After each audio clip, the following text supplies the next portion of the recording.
ನಮಸ್ತೆ, ನನ್ನ ಹೆಸರು ಆಶಾ. ನಾನು ಇವಾಗ ಮಾತಾಡ್ತಾ ಇರೋಂಥ ವಿಷಯ ಬಂದು ಮೂನ್ ಲೈಟಿಂಗ್ ಪರವಾಗಿ ನಾನು ಮಾತಾಡ್ತಿದ್ದೀನಿ.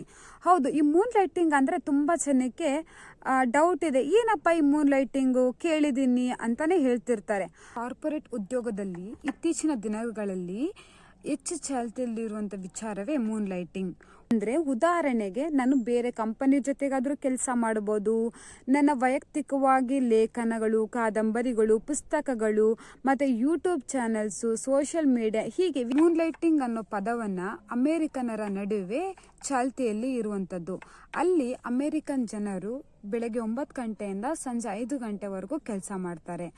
ಅದಾದ ನಂತರ ಪೂರಕ ಆದಾಯಕ್ಕಾಗಿ ಸಂಜೆ ಮೇಲೆ ಕೆಲಸ ಮಾಡೋದ್ರಿಂದ ಅದನ್ನ ಮೂನ್ ಲೈಟಿಂಗ್ ಎಂದು ಕರೀತಾರೆ. ಕೆಲವೊಮ್ಮೆ ಅನ್ರೋಲ್ ಜಾಬ್ ಇದ್ದು ಸಹ ಸಂಬಳ ಸಾಲದವರು ತಮ್ಮ ಖರ್ಚು ವೆಚ್ಚಗಳ ನಿರ್ವಹಣೆಗಾಗಿ ದುಡಿಮೆಯನ್ನು ಹುಡುಕೊಳ್ಳೋದು ಸರ್ವೇ ಸಾಮಾನ್ಯ. ಅದರಲ್ಲೂ ಭಾರತದಂಥ ದೇಶದಲ್ಲಿ ಜನರು ಪಾರ್ಟ್ ಟೈಮ್ ಜಾಬ್ಗಳನ್ನ ಮಾಡೋದು ಸಾಮಾನ್ಯವಾಗಿದೆ. ಇದೇ ಮೂನ್ ಲೈಟಿಂಗ್ ವಿಷಯವಾಗಿ ವಿಪ್ರೋದಲ್ಲಿ 300 ಜನ ಕಾರ್ಮಿಕರನ್ನ ಕೆಲಸದಿಂದ ಆಚೆ ತೆಗಿತಾರೆ.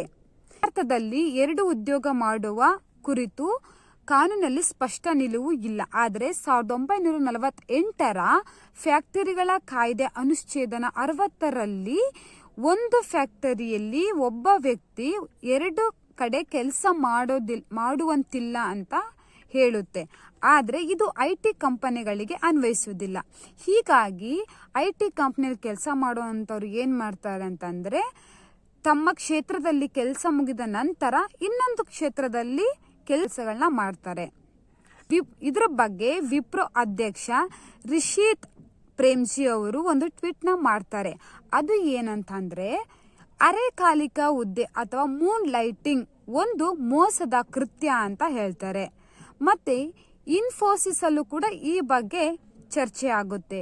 ಅದೇನಂತಂದರೆ, ಒಬ್ಬ ವ್ಯಕ್ತಿ ಒಂದಕ್ಕಿಂತ ಹೆಚ್ಚು ಕಂಪನಿಗಳಲ್ಲಿ ಕೆಲಸ ಮಾಡಿದ್ದು ಕಂಡು ಬಂದರೆ ಅಂಥ ವ್ಯಕ್ತಿಗಳನ್ನು ವಜಾ ಮಾಡಬಹುದು ಅಂತ ಇನ್ಫೋಸಿಸ್ ಅಲ್ಲಿ ಸ್ಪಷ್ಟನೆಯನ್ನು ನೀಡ್ತಾರೆ.